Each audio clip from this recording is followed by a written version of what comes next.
यहाँ के मंत्री तंत्री संतरी इतने मस्त हो चुके हैं कि वो शराब बांटने में लगे हैं, ना कि नौकरियां देने में लगे हुए हैं। आज यहाँ के भला वो राजेश पटेल जी हो, यहाँ पर कई कुछ पुलिसकर्मी भी हैं जो यहाँ अवैध काम करते हैं। तो मैं कह देना चाहता हूँ, अगर आप यहाँ पर नशे को बेचने का काम आसीन हमारे यहाँ के,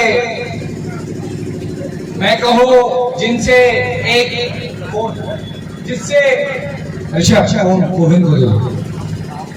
आज यहाँ पर मैं हमारे आदरणीय विधायक नारायण सिंह पट्टा जी को, जो सदैव मुझे एक मार्गदर्शन हमेशा देते हैं और जिनमें एक ऊर्जा है कि मुझे मंडला की सूरत भी बदलनी है और मूरत भी बदलनी है, उनके लिए ताली बजा के स्वागत।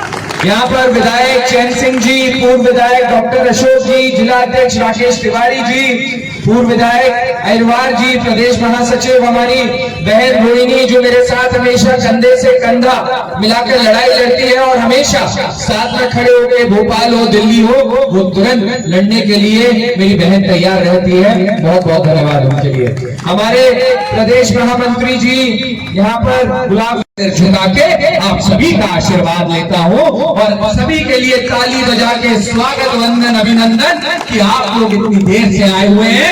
और मंडला के जितने व्यापारी दुकानदार हैं जो यहाँ पर है, आप सभी को भी नमन करता हूँ कि आप हमारे कांग्रेस की इस लड़ाई के एक साक्षात गवाह हैं, जो आज नशे को लेके और नौकरी को लेके और मंडला के नौजवान को लेके एक नई लड़ाई का आगाज को, हमारी आवाज को बुलंद तरीके से हमारे साथ खड़े हुए हैं।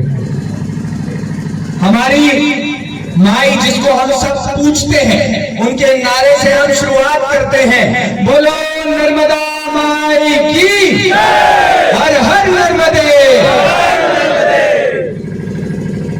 मैं हर मन से कहता हूं कि वो दरिया ही नहीं जिसमें नहीं रवानी। अरे जब जोश ही नहीं तो किस काम की तेरी जवानी, किस काम की तेरी जवानी। आज एक जवानी है जिसके अंदर हम इतिहास रटने का काम नहीं करते, इतिहास को रचने का काम करते हैं। और आज मंडला का एक एक नौजवान और एक एक व्यक्ति यहाँ इतिहास रचने नहीं आया है, कलेक्टर घेराव पे इतिहास रचने आया है। ये लड़ाई इतिहास रचने की है। और आज जब हम बात करते हैं, ये बात है इस मंच से उन नौजवानों के लिए जो आज नौजवान इस मंडला में पीड़ित हैं, वो नौजवान जो अपने घर को छोड़ के दूसरे प्रदेशों में जाके नौकरियां करने के लिए मजबूर है। ये भाजपा ने इस 24 साल में सिर्फ अगर कुछ छीना है तो वो नौजवानों से रोजगार छीना है, अगर कुछ छीना है तो किसानों से उनका हक छीना है, अगर कुछ छीना है उन्होंने महिलाओं के आंचल से वो दुख दिया है और वो छीना है नशे को बढ़ा के, जिससे आज हर घर की महिला परेशान है। और आज अगर भाजपा ने कुछ छीना है तो यहाँ के मंत्री तंत्री संतरी इतने मस्त हो चुके हैं कि वो शराब बांटने में लगे हैं, ना कि नौकरियां देने में लगे हुए हैं। आज यहाँ के भला वो राजेश पटेल जी हो, यहाँ पर कई कुछ पुलिसकर्मी भी हैं जो यहाँ अवैध काम करते हैं। तो मैं कह देना चाहता हूँ, अगर आप यहाँ पर नशे को बेचने का काम कर रहे हैं तो आप आने वाली पीढ़ी के साथ गलत कर रहे हैं, आप अपनी पीढ़ी के साथ गलत कर रहे हैं। कि आज नौजवान को जहाँ शिक्षा की आवश्यकता है, जहाँ नौजवान को स्वास्थ्य की आवश्यकता है, वहां पर आप उनको दारू और नशा बेच रहे हैं और अपने सामने उसको होते हुए देख रहे हैं। क्योंकि आज भाजपा 24 साल में ये जान चुकी है। आदरणीय नारायण पट्टा जी से कहना चाहूंगा, ये भाजपा की साजिश है कि आज तो वो हमें रोजगार के लिए मोहताज बना रही है। आप पूरे प्रदेश में अगर शिक्षा की हालत देखेंगे तो ना तो 10वीं के लिए ठीक से स्कूल है, ना 12वीं के लिए स्कूल है। और कॉलेजों के अंदर हमारा चंबल में ऐसे कई कॉलेज सिर्फ कागजों पे खुले हैं 14 साल से, जहां पर सिर्फ फर्जी डिग्री बांटी जा रही है। क्यों? क्योंकि इनको पता है जब नौजवान शिक्षित ही नहीं रहेंगे तो रोजगार मांगने की बात करेंगे तो आज नौजवान के साथ एक अन्याय का कार्य कर रहे हैं। और अगर आज हम लोगों ने मिलकर लड़ाई नहीं लड़ी और समाज में जनता ने साथ नहीं दिया तो ये अन्याय आपके हर एक जिले में, हर एक विधानसभा में घट रहा है। क्योंकि अगर हम अशिक्षित रह जाएंगे तो किस तरीके के समाज में आप लोग रहना पसंद करेंगे? क्योंकि शिक्षा से समाज बनता है, ज्ञान से समाज बनता है। अगर ये ज्ञान हमसे छीन रहे हैं तो ये नशा दे रहे हैं, ये नौकरी नहीं दे रहे हैं जिससे आपस में हमें लड़ा सके।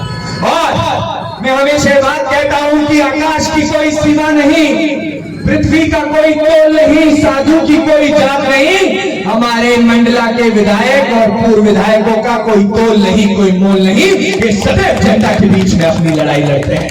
मैं कहना चाहता हूं आज उन नौजवानों से, देखो भगत सिंह को, देखो सुखदेव को, कि आज उन लोगों ने ये आजादी की लड़ाई आप लोगों के लिए लड़ी थी। एक आदमी जो 300 साल से पूरा देश अंग्रेजों के साथ में गुलाम था, इन देश के ऊपर अंग्रेजों ने हम पे गुलामी का कार्य कराया। इस 300 साल की ये जो गुलामी थी, इसको आजाद करने के लिए एक आदमी साउथ अफ्रीका से आया। जब वो ट्रेन में आया तो उनका नाम गांधी था, और जब वो ट्रेन से फेंके गए तो उन्होंने कसम खाई थी जिस डिब्बे से फेंका गया था कि जिस तरीके से मुझे इन अंग्रेजों ने इस रेल के डब्बे में से फेंका है, इसी तरीके से इनको भारत देश से फेंक दूंगा। और उन्होंने आजादी हम सबको दिलाई, और आज ये कारण है कि हम आजादी की सांस लेते हैं। ये कारण है कि आप और हम लोग स्वतंत्र हैं और स्वतंत्र भारत में रह रहे हैं।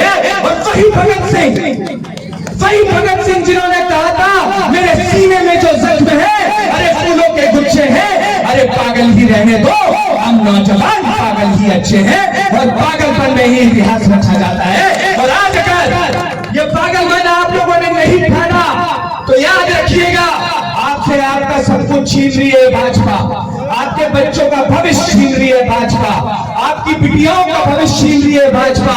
ये जीएसटी का पर टैक्स लगा रही है, और ये इस तरीके से घुस चुकी है जैसे कि कोई दीमक घुसता है। और दीमक क्या करता है? पूरे घर को बर्बाद कर देता है।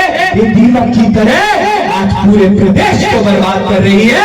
अगर इस दीमक से लड़ाई नहीं लड़ी, अगर इस पे दवाई नहीं छिड़की, तो याद रखिएगा वो दिन दूर नहीं कि पहले लड़े थे गोरों से, अब लड़ेंगे। जनता की एक एक आवाज सुनना चाहता हूं, पहले लड़े थे गोरों से, अभी तक मंडला के नौजवानों की आवाज नहीं आई है। अरे पहले लड़े थे गोरों से, पहले लड़े थे गोरों से, आज इन चोरों से लड़ना पड़ेगा। और अगर नहीं लड़ेगा तो 23 साल में तो ये कीमत लग चुकी है। अगर कहीं गलती से आगे भी ये लगी तो याद रखिएगा, हम और आप यहाँ पर जिस तरीके से भाषण और यहाँ पर आजादी की सांस ले रहे हैं, भाजपा ये भी नहीं लेगी। क्योंकि ये संविधान पे आज खतरा है। ये संविधान को बंद करने की बात करते हैं, उस संविधान को जिस संविधान ने हमें और आपको आजादी दी, जिस संविधान ने, जहाँ भीमराव अम्बेडकर जी कहते थे कि शिक्षा वो शेरनी का दूध है, जितना पियोगे उतना दहाड़ोगे, तो हर एक बच्चे को ये दूध पिलाना है। और भीमराव अम्बेडकर जी ये भी कहते थे कि ये 5 उंगलियां हैं, इनको बिखरने मत देना। जब ये 5 उंगलियां एक मुट्ठी बन जाएगी तो क्रांति और संग्राम यहाँ की जनता लाएगी, यहाँ की प्रजा लाएगी, और वही आजादी की लड़ाई हमको लड़नी है। आज अगर नहीं लड़े, आज मिलकर नहीं लड़े, तो मैं कहता हूँ कि किसी को लगता है किसान परेशान है, किसी को लगता है नौजवान परेशान है, किसी को लगता है महिलाएं परेशान है। अरे वर्ग का चश्मा उतारो, सारा